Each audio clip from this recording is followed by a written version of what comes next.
Hello मेरे प्यारे प्यारे फ्रेंड्स, तो प्लीज़ मेरे चैनल को लाइक और सब्सक्राइब करना बिल्कुल मत भूलें और बने रहिए मेरे साथ और भी इंटरेस्टिंग स्टोरियाँ सुनने के लिए। तो चलिए स्टार्ट करते हैं। चैप्टर 10 हर्षित का विद्युत को बाइट करना। रात का वक्त कर्क गिला। विद्युत हर्षित के बाल सुखा रहा था। वो देखता है कि हर्षित का सिसकना अभी भी बंद नहीं हुआ था। तो विद्युत एक गहरी सांस लेकर उसके चेहरे को ऊपर करने की कोशिश करता है, जिससे हर्षित उसकी कमर को मजबूती से पकड़ते हुए उससे चिपक कर तेजी से सुबकने लगता है। विद्युत बेड पर बैठते हुए उसे अपनी गोद में बैठा लेता है तो हर्षित उसके सीने में अपना सिर घुसा लेता है। विद्युत उसके छोटे से सिर को अपने सीने से बाहर निकालते हुए बोलता है, बेबी अब रोना बंद करो। किसने कहा था तुम्हें उसे गले लगाने के लिए? हर्षित उसे खुद से दूर करके अपना चेहरा फेरते हुए बेड पर लेट कर खुद को ब्लैंकेट से कवर कर लेता है। सच में ये लड़का अपनी मासूमियत से उसकी जान लेकर छोड़ेगा। इतना सोचते हुए विद्युत मुस्कुराते हुए ब्लैंकेट हटाता कि हर्षित उससे पहले ही ब्लैंकेट को और भी मजबूती से पकड़ते हुए बोलता है, मुझे आपसे बात नहीं करनी, आप बहुत बुरे हो। विद्युत ब्लैंकेट से खुद को कवर करते हुए हर्षित के हाथ को मजबूती से पकड़ते हुए अपने करीब खींचते हुए बोलता है, मुझे पहले से पता है, कुछ नया बताओ। और वैसे भी ये तुम्हारी पनिशमेंट है, अब आगे से तुम खुद सबसे दूर रहोगे। हर्षित अपना छोटा सा सिर ब्लैंकेट से बाहर निकालते हुए गुस्से भरी आवाज़ में बोलता है, मैंने पहले भी कहा था और अभी बोल रहा हूँ, मैंने पृथ्वी को गले नहीं लगाया था, वो खुद मेरे पास आई थी। इतना बोलकर वो अपने हाथ की तरफ इशारा करते हुए बोलता है, देखिए कितना लाल हो गया है, मुझे जलन हो रही है। इतना बोलते हुए उसकी आंखों से आंसू निकलने लगते हैं तो विद्युत उसके सिर को अपने सीने पर रखते हुए उसके बालों पर किस करते हुए बोलता है, मुझे नहीं पता था कि तुम्हारी स्किन इतनी सेंसिटिव है। I will be careful from now और प्लीज़ फॉरगिव मी। इतना बोलते हुए विद्युत रूम की लाइट ऑफ करके नाइट स्टैंड से रूम में डिम लाइट ऑन कर देता है। विद्युत बेड से खड़ा होकर दराज में से ऑर्नामेंट निकालकर वापस से हर्षित के पास आकर बैठ जाता है, जो अपना सिर पिलो में छिपाए लेटा हुआ था। विद्युत नीचे झुककर हर्षित के कान के करीब जाकर बोलता है, अब बहुत हुआ गुस्सा, मेरी तरफ देखो बेबी। इतना बोलते हुए वो हर्षित के ऊपर से ब्लैंकेट हटा देता है और उसकी बाथरोब की नोट को खोल देता है, जिसे महसूस करते ही हर्षित की आंखें बड़ी हो जाती है और वो जल्दी से उठकर बैठ जाता है। तभी उसकी नज़रें रूम पर जाती है जहाँ चारों तरफ अंधेरा था। अचानक से उसके माथे पर ठंडा पसीना आ जाता है। वो विद्युत के हाथ को मजबूती से पकड़ते हुए डरते हुए बोलता, आप कहाँ गए? उसकी बात पर विद्युत एक झटके से उसे अपने सीने से लगाते हुए बोलता, शांत हो जाओ, अचानक से क्या हुआ तुम्हें? मैं यही हूँ हर्षित। उसकी शर्ट को मजबूती से पकड़ते हुए बोलता है, प्लीज़ आप कहीं मत जाना, मुझे अकेले डर लगता है। विद्युत उसके बाल को सहलाते हुए बोलता, मैं यही हूँ, नहीं जा रहा कहीं तुम्हें छोड़कर, चुप रहो। थोड़ी देर में ऐसे ही बैठे रहने के बाद विद्युत हर्षित के बाथरूम को उसके कंधे से खिसका देता है। विद्युत के ऐसा करते ही हर्षित जल्दी से बोलता है, ये आप क्या कर रहे हैं? विद्युत हर्षित को देखते हुए बिना किसी भाव के बोलता है, बस बहुत हुआ, अब एक और वर्ड नहीं तुम्हारे मुंह से निकलना चाहिए बेबी, वरना क्या करेंगे आप? हर्षित जल्दी से बोलता है। उसकी बात पर विद्युत बिना कुछ बोले एक झटके से उसे बेड पर धक्का देते हुए खुद उसके ऊपर आ जाता है और उसके दोनों हाथों को अपने एक हाथ से लॉक करते हुए उसके होठों पर अपने होठ रखकर उसे पैशनेटली किस करने लगता है। विद्युत के इस रिएक्शन से हर्षित की सांसें उसके गले में अटक जाती है। वहीं विद्युत किस करते हुए हर्षित के गर्दन पर जोर से बाइट करता है तो हर्षित मजबूती से अपनी आंखें बंद करते हो दूसरी तरफ अपना चेहरा कर लेता है। विद्युत उसकी गर्दन पर बने निशान को शक करते हुए बोलता है, वरना मैं इससे आगे भी बढ़ सकता हूँ। उसकी बात पर हर्षित आगे एक शब्द नहीं बोलता तो विद्युत उसके छोटे से सिर को ब्लैंकेट से कवर करते हुए उसके सिर को अपने सीने पर रख लेता है। उसके शरीर पर धीरे धीरे ऑइंटमेंट लगाने लगता है। तभी उसे हर्षित की बॉडी फिर से गर्म पड़ती हुई महसूस होती है। वो उसके सिर को उठाते हुए सर्द आवाज में बोलता है, तुम्हें फिर से फीवर है और तुम्हारे पैर का जख्म भी नीला पड़ चुका है। विद्युत के बात पर हर्षित अपनी पलकें झुका लेता है। विद्युत हर्षित को देखकर मजबूती से अपनी आंखें बंद करते हुए खुद से बोलता है, इसे पता है मैं इसे दर्द में नहीं देख सकता, फिर भी ये लड़का खुद को दर्द देने का एक भी मौका नहीं छोड़ रहा है। If it continue like this I will lose my patient. विद्युत हर्षित के पैर को पकड़ते हुए अपनी जांघ पर रखकर धीरे से उसके पैर को दबाता है तो दर्द की वजह से हर्षित बेडशीट को मजबूती से पकड़ लेता है। इस बार हर्षित के मुंह से एक दर्द भरी सिसकी निकल जाती है। विद्युत जो उसके पैर पर दवा लगा रहा था, हर्षित की आवाज़ सुनकर उसके हाथ रुक जाते हैं। हर्षित अपना पैर पीछे खींचते हुए बोलता है, मुझे जलन हो रहा है और दर्द भी हो रहा है।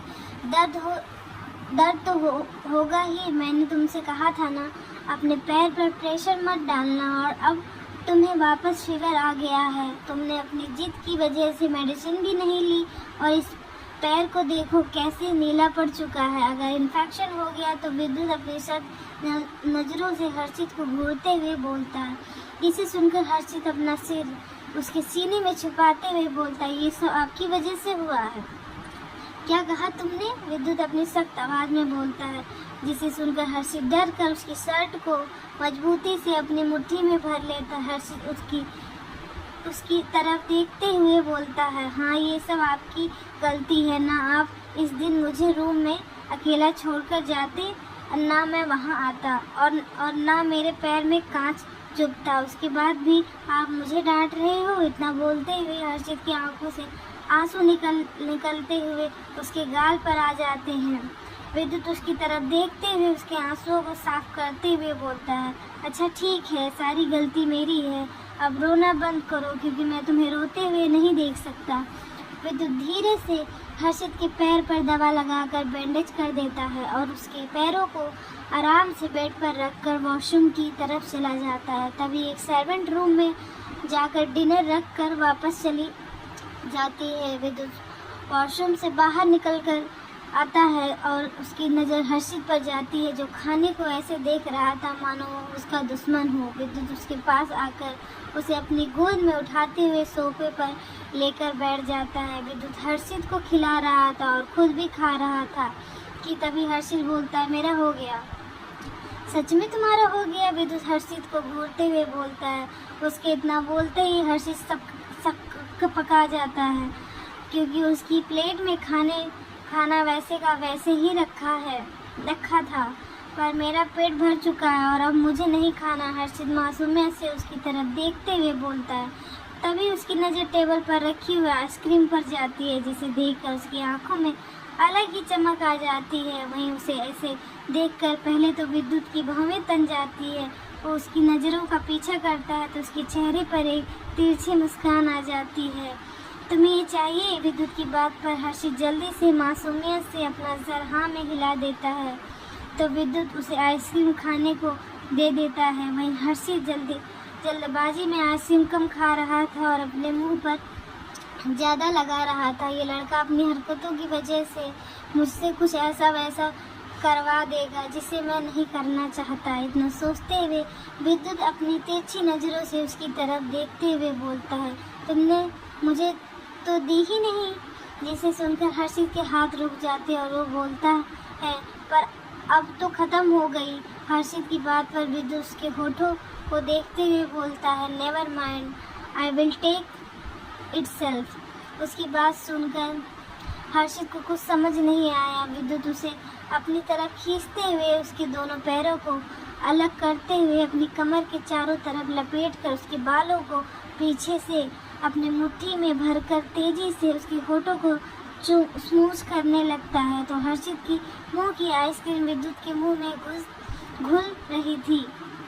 थोड़ी देर में वो देखता है कि हर्षित को सांस लेने में तकलीफ हो रही थी, जिससे ना चाहते हुए भी उसको अलग होना पड़ता है। वो हर्षित की तरफ देखता है जो तेजी से सांसें लेते हुए अपनी नीली आंखों से उसे घूर कर देख रहा था।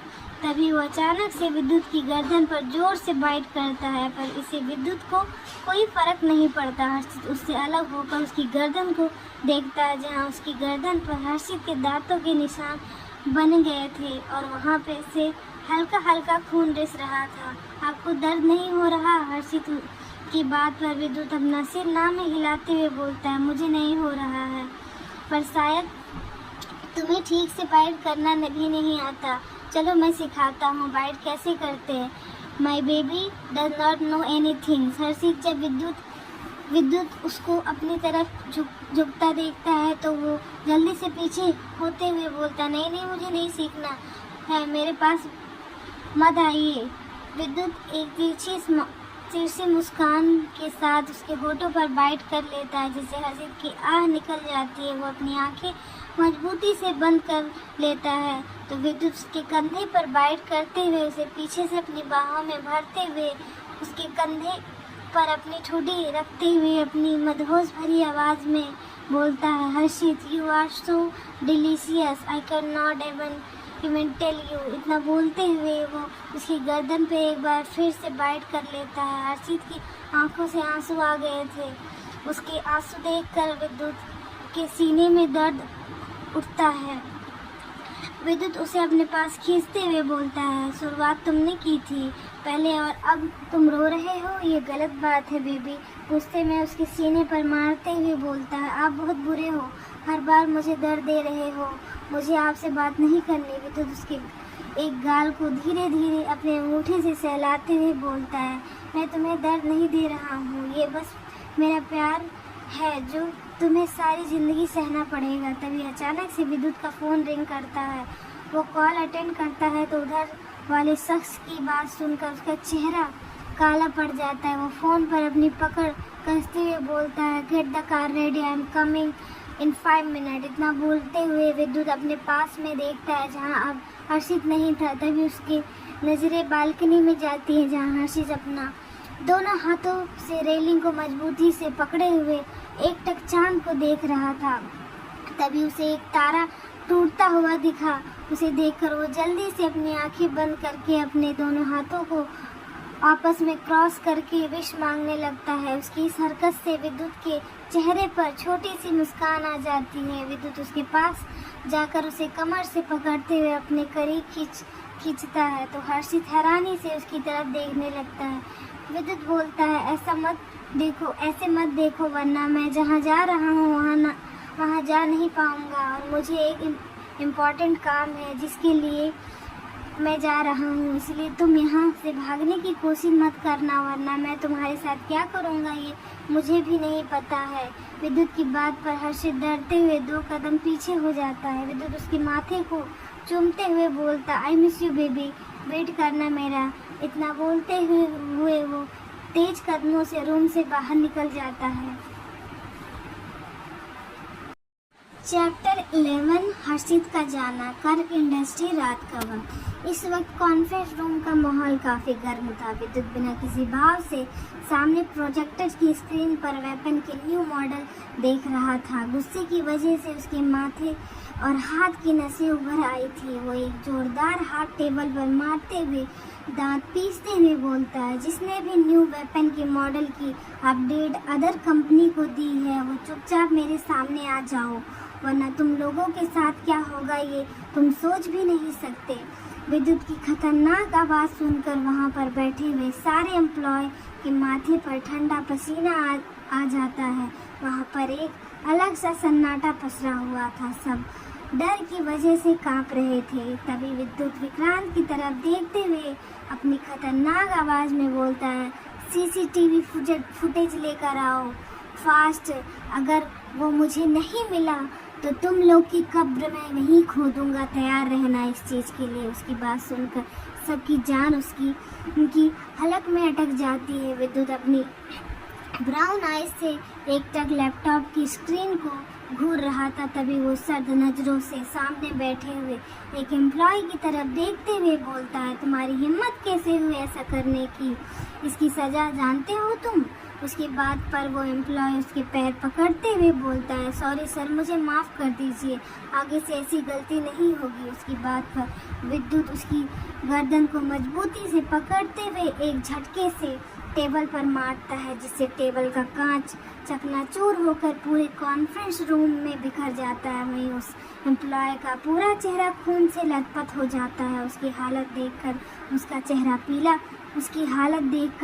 चेहरा पीला पड़ जाता है। वहीं विद्युत उसकी गर्दन को ऊपर करते हुए उसके चेहरे के नज़दीक जाकर बेहद खतरनाक आवाज़ में बोलता है, सॉरी, इस सब से तो नफ़रत है मुझे, और जिस चीज़ से मुझे नफ़रत होती है उसे सुनना मैं पसंद नहीं करता। और तुम्हारी हिम्मत कैसे हुई मुझे धोखा देने की? इतना बोलते हुए वो वहाँ पर पड़े हुए कांच के टुकड़े को उठाकर एक बार में बेरहमी से उसकी गर्दन के आर पार कर देता है।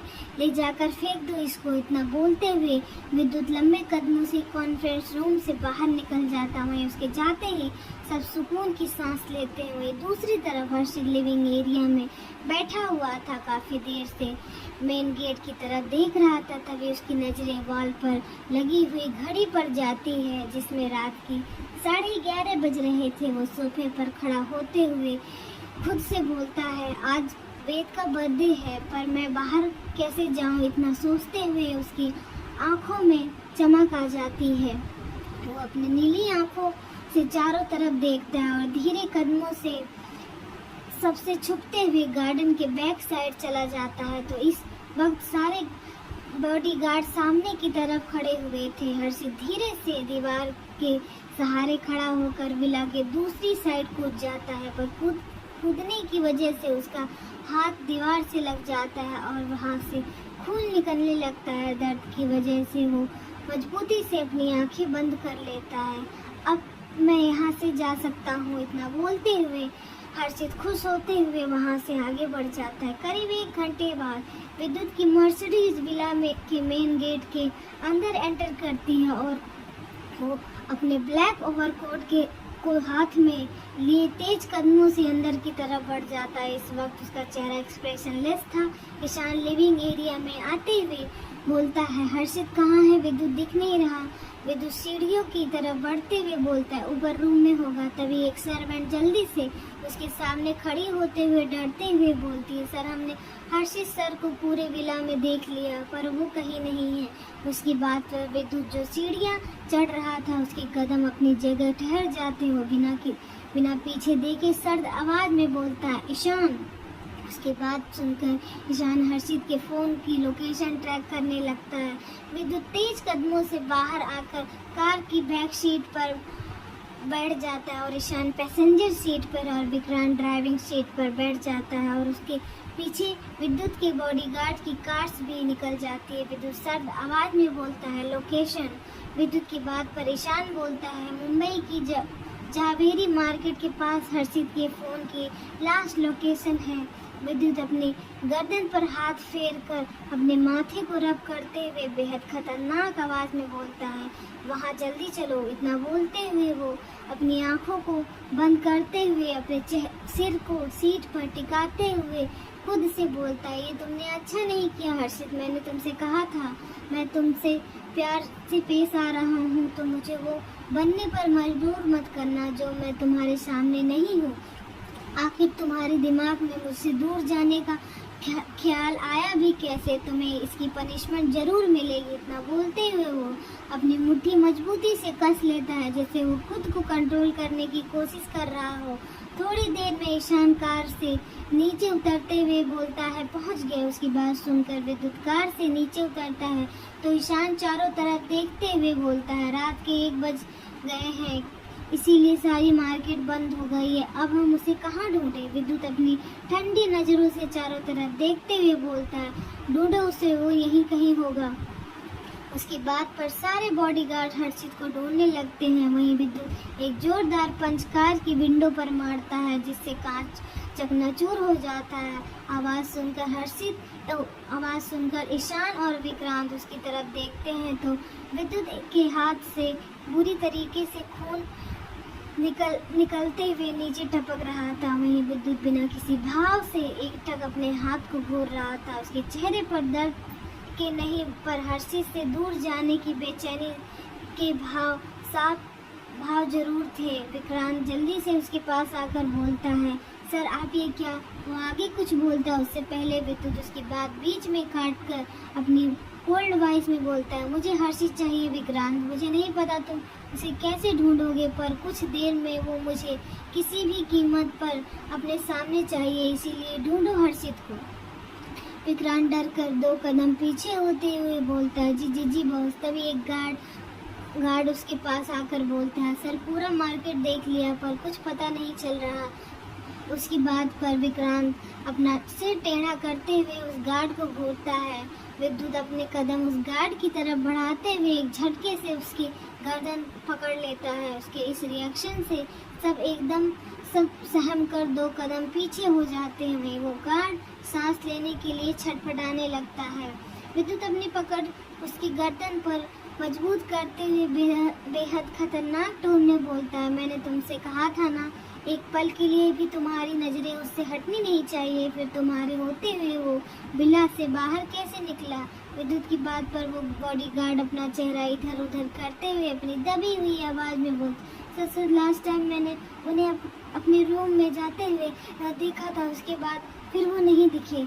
जिसे सुनकर विद्युत अपने दांत पीसते हुए बोलता है, तुम्हारे कहने का मतलब क्या है? क्या वो अपने रूम में गायब हो गया?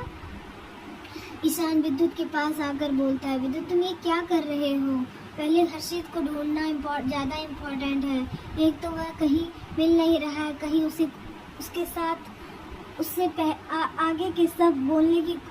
आगे के साथ बोलने की कोशिश भी मत करना है Ishaan, otherwise I don't know even now that's I will do with you.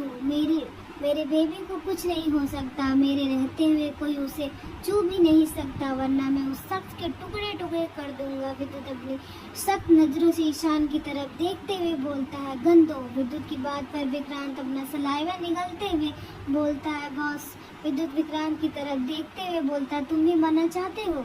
जिसे सुनकर विक्रांत जल्दी से उसके हाथ में गन रख देता है। विद्युत के हाथ में गन देखकर वो बॉडीगार्ड बुरी तरीके से कांप जाता है। विद्युत उस बॉडीगार्ड के शोल्डर पर गोली मारते हुए सब की तरफ देखते हुए अपनी ठंडी आवाज में बोलता है, अगर तुम लोगों की वजह से उसे एक भी खरोच आई तो विला में उस टाइगर जितने भी बॉडीगार्ड थे, मैं उस सब का नामो निशान मिटा दूंगा। विद्युत की बात सुनकर ईशान धीरे से अपने माथे को सहलाते हुए बोलता है, हर्षित तुम कहाँ हो? मुझे उम्मीद है कि तुम जहाँ भी होगे ठीक होगे, वरना ये सब कुछ बर्बाद कर देगा। इतना सोचते हुए वो कार में बैठ के निकल जाता है। विद्युत ड्राइविंग सीट पर बैठे हुए फुल स्पीड में कार को वहाँ से लेकर निकल जाता है। आधी रात गुजर चुकी थी पर विद्युत अभी भी मर्सिडीज फुल स्पीड से सड़कों पर चलाए जा रहा था। अपनी बेचैन भरी नज़रों से चारों तरफ हर्षित को ढूंढ रहा था। जिंदगी में पहली बार उसे इतनी बेचैनी महसूस हो रही थी। वो एक हाथ में से कार की स्टीयरिंग को मजबूती से पकड़ते हुए दूसरे हाथ से अपनी टाई की नोट को ढीली करने लगता है। तभी उसके दिमाग में कुछ आता है। वो जल्दी से अपना फ़ोन निकालकर उसमें कुछ टाइप करते हुए कार को वापस से मार्केट की तरफ ले जाता है। थोड़ी देर में विद्युत वहाँ वापस आता है तो वहाँ वेद अपनी घबराई हुई नज़रों से बस उसकी तरफ देख रहा था। विद्युत कार से नीचे उतरकर अपने दोनों हाथ पैंट के पॉकेट में डालते हुए उसके सामने खड़ा होते हुए बोलता है, जो पूछूंगा उसका ठीक से जवाब देना, क्योंकि इस वक्त मेरा गुस्सा जहाँ है वहाँ मैं क्या कर दूंगा इसके बारे में मुझे भी नहीं पता। फिर वो बोलता है, क्या तुम्हें पता है हर्षित कहाँ है? उसकी बात पर वेद जल्दी से अपनी गर्दन ना में हिलाते हुए बोलता, मुझे नहीं पता वो कहाँ है। उसने मुझे कैफ़े में मिलने के लिए बुलाया था। मैंने वहाँ पर काफ़ी देर तक उसका वेट किया पर वो वहाँ आया ही नहीं। फिर जब मैंने उसको फ़ोन लगाया तो उसका फ़ोन भी नहीं लग रहा था। विद्युत सर्द आवाज़ में बोलता है, कितने बजे बुलाया था उसने तुम्हें? उसकी बात पर वेद जल्दी से बोलता है, करीब 2 घंटे पहले उसने मुझे मिलने के लिए बुलाया था। ठीक है, तुम जा सकते हो। विद्युत की बात वेद बोलता है, पर हर्षित कहाँ है? वेद की बात पर विद्युत अपनी जगह रुक कर वेद बेहद खतरनाक आवाज़ में बोलते हैं, मुझे नहीं पता कि वो इस वक्त कहाँ है, पर बहुत बड़ी गलती कर दी उसने मुझसे दूर जाकर। जितना मैं उसके लिए बेचैन हो रहा हूँ उससे कई गुना ज़्यादा दर्द अब वो सहन करेगा। मेरी आंखें तरस रही हैं उसे देखने के लिए, पर ये बात शायद वो समझना नहीं चाहता। That's why today I will do something with him that he cannot even imagine। इतना बोलते हुए वो वहाँ से कार में बैठकर वहाँ से निकल जाता है। तो गाइज़, आपको ये स्टोरी कैसी लगी प्लीज़ मुझे कमेंट करके बताइएगा और मेरे चैनल को लाइक और सब्सक्राइब करना बिल्कुल मत भूलिए। तो मिलते हैं नेक्स्ट पार्ट में। Bye bye.